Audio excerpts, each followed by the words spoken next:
आज माऊच्या स्कूलमध्ये green day celebration होतं, त्यासाठी तिला छान असं तयार केलं. पण त्या अगोदर सुरुवातीला तिच्यासाठी मी पालक इडली बनवली होती, कारण आज त्यांना सर्व काही ग्रीन कलरचं द्यायचं होतं. ग्रीन ऑब्जेक्ट, ग्रीन कलरचा टिफिनमध्ये पदार्थ.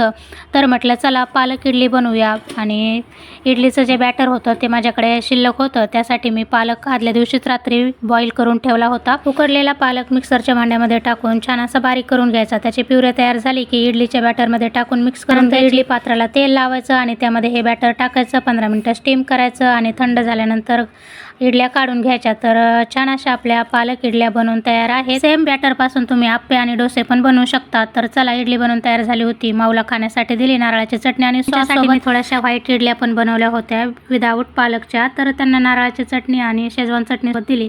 त्यानंतर माऊचा टिफिन भरून तयार केला. थोडेसे इडली ना मधून मी कट करून दिली होती, तिला पटपट खाता यावं यासाठी. त्यानंतर बटाट्याची भाजी चपाती बनवली, यांचा टिफिन वगैरे भरून तयार केला. ते गेले. त्यानंतर माऊची तयारी करून घेतली. आणि इथे मी तिच्यासाठी ना ग्रीन कलरचा ट्री बनवला होता, ग्रीन ऑब्जेक्ट म्हणून.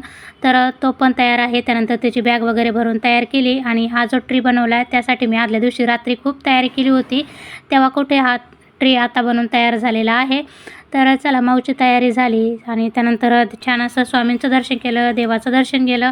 आणि आता मी निघालेले आहे तिला घेऊन स्कूलमध्ये सोडण्यासाठी. पहा किती खुश आहे, सर्व ग्रीन कलरचं घालून वगैरे.